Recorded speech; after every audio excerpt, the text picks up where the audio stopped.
Bismillahirrahmanirrahim. Assalamualaikum warahmatullahi wabarakatuh.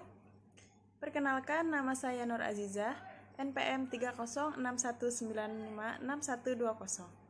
Baiklah, dalam video kali ini saya akan mempresentasikan tentang problematika pembelajaran PAI.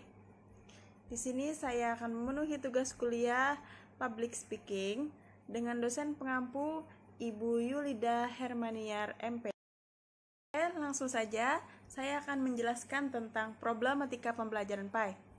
Di sini kita lihat ada 5 problem dari problematika pembelajaran PAI. Yang pertama yaitu problem dari anak didik, yang kedua problem pendidik, yang ketiga problem kurikulum, yang keempat problem alat atau sarana prasarana, yang kelima yaitu problem lingkungan. Sebelumnya ada beberapa faktor yang mempengaruhi dalam proses belajar mengajar. Nah, di sini terbagi menjadi 2 faktor, ada yang namanya faktor internal dan faktor eksternal. Faktor internal di sini yaitu fisiologi atau yang disebut dengan kondisi fisik individu tersebut, dan yang kedua yaitu faktor psikologi. Nah, psikologi di sini yaitu seperti minat, bakat, kecerdasan, dan motivasi. Yang kedua yaitu faktor eksternal. Faktor eksternal di sini terbagi menjadi 2 juga. Yang pertama yaitu lingkungan dan yang kedua yaitu instrumen. Lingkungan di sini tersebut yaitu sosial dan alam. Yang kedua yaitu instrumen. Instrumen di sini seperti kurikulum, sarana dan prasarana, dan juga guru. Baiklah, kita lanjut kepada problematika pembelajaran PAI tadi. Yang pertama ada problem dari anak didik.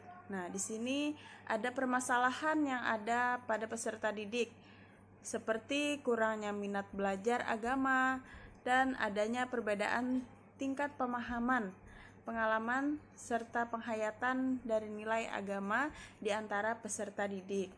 Jadi solusinya apa? Solusi yang ditawarkan adalah yang pertama yaitu semua pihak atau stakeholder berusaha menyadarkan peserta didik akan pentingnya belajar agama. Jadi seorang guru, seorang pendidik harus menyadarkan peserta didik terlebih dahulu tentang pentingnya belajar agama. Yang kedua yaitu memisahkan peserta didik dan mengelompokkan mereka berdasarkan tingkat kemampuan yang sama. Jadi kita mengelompokkan anak sesuai dengan tingkat kemampuannya tersebut. Selanjutnya, yang kedua ada problem dari pendidik.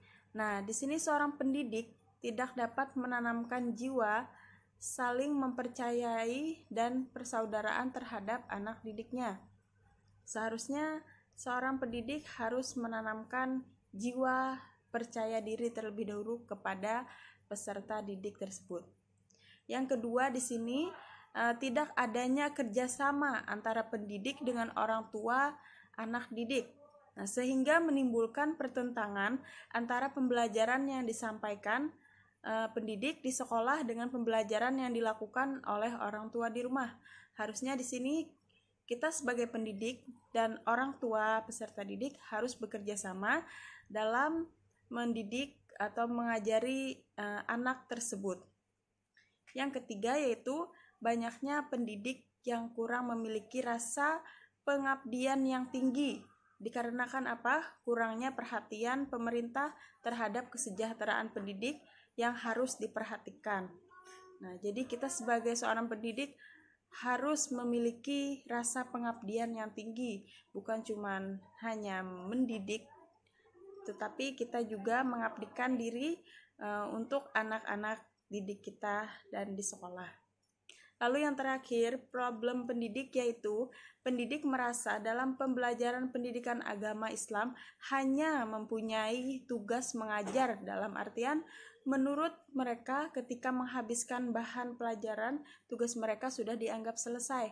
Padahal tugas kita seorang pendidik harusnya mendidik anak, tidak hanya berpatokan kepada pelajaran atau kepada buku saja.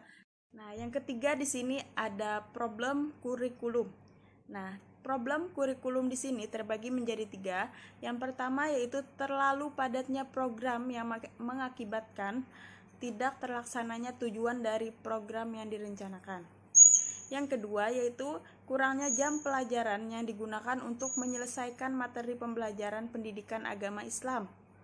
Lalu yang ketiga yaitu kurikulum yang tidak terorganisir dengan baik sehingga sering terjadi pengulangan pokok bahasan atau materi.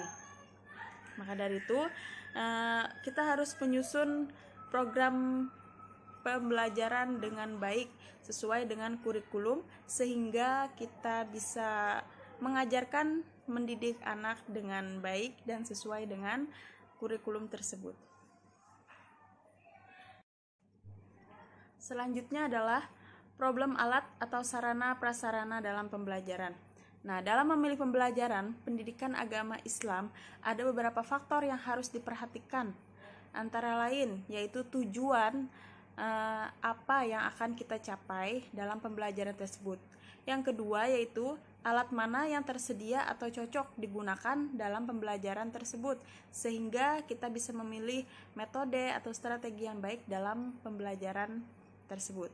Lalu yang ketiga, ada pendidik mana yang akan menggunakan. Nah, kita sesuaikan kepada pendidik yang mana yang berhak menggunakan metode seperti ini untuk mendidik peserta didiknya. Lalu yang keempat, kepada anak didik alat itu digunakan.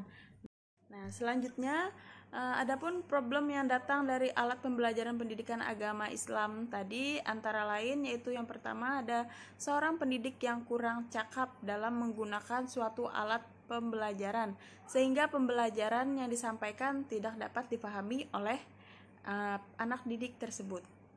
Lalu yang kedua, dalam menentukan alat yang akan dipakai seorang pendidik tidak memperhitungkan atau mempertimbangkan pribadi peserta didiknya yang meliputi seperti jenis kelamin, umur, bakat, perkembangan, dan sebagainya. Maka dari itu dalam menentukan alat-alat yang akan dipakai dalam pembelajaran pun kita harus menentukan menyesuaikan dengan kondisi anak tersebut.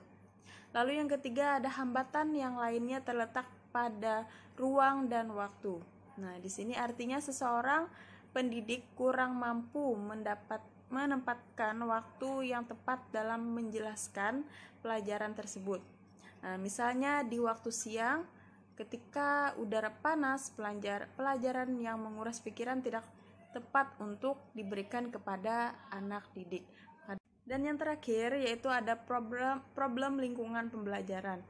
Nah, di sini lingkungan keluarga atau orang tua yang tidak aktif dalam menjalankan ajaran agama Islam bahkan bersikap acuh tak acuh dengan aktivitas anaknya sehari-hari itu termasuk problem dalam lingkungan pembelajaran di sekolah.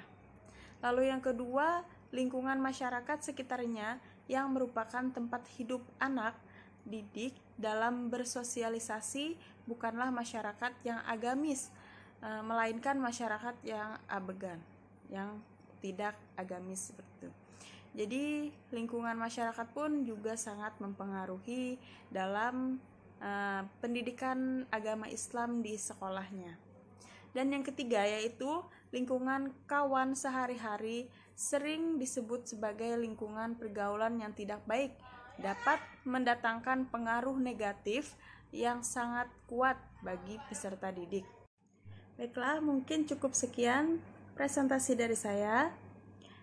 Semoga dari presentasi yang saya paparkan tadi kita dapat mengambil pelajaran dan hikmahnya, dan semoga kedepannya kita akan menjadi seorang pendidik yang benar-benar mendidik generasi bangsa supaya kita bisa menjadikan mereka generasi-generasi yang unggul dan menanamkan nilai-nilai keagamaan serta budi pekerti dan perilaku mereka.